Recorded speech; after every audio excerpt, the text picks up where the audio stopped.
Hi, this is Joelson from Zeal To Heal, and I'm so excited to do the series on Engaging Mission. I'm going to be looking practically today at testimonies. Revelation 12 verse 11 says, "And they conquered him by the blood of the Lamb and by the word of their testimony."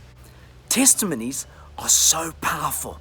They get to change and transform people's lives. Everyone loves a good story.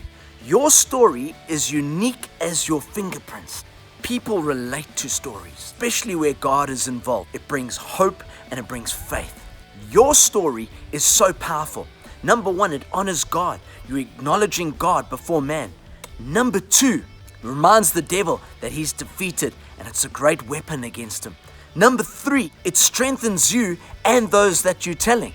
Number four, it gives opportunity for those hearing to believe. Number five, you can correct misconceptions about God in stories. Number six, your testimony can be multiplied again and again. In Revelation 19 verse 10, it says that the testimony of Jesus is the spirit of prophecy.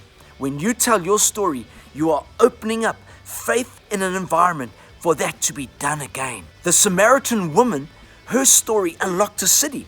The blind man, he said, "I was once blind, but now I'm healed." The man that was delivered from demons went to the Gerasenes in that region and he told how the Lord had been good to him. What you celebrate, you will generate. Don't just tell the wow stories of healing, salvations, and deliverance, but tell the stories of how people risked, how they were obedient, how they stepped out to share the gospel, to pray for the sick, and to see the kingdom advance. We activate our communities when we celebrate the small steps that people make and the risks that they take. And when people share, have a culture of encouragement and honor. Don't have a Lord's cricket ground mentality. Oh, good show. Conservative, indifferent, staid. Rather, have an Old Trafford football frenzy mentality with shouts of acclamation and joyful celebration and jumping up and down and ululating and whoop whoop. When getting your people to tell testimonies, train them. Encourage people to write their testimony down. Give them a timeline. Teach them to do a testimony in 60 seconds, 3 minutes, and then 15 minutes.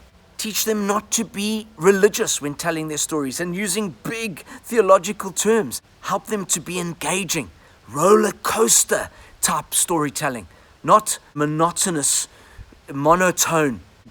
Don't preach to people talking from top down, but dialogue with them as they're on the same level as you. And if you have a sound system in your church, hold the microphone so that they don't sway and go off down rabbit trails and divert and distract your meeting. I want to encourage you.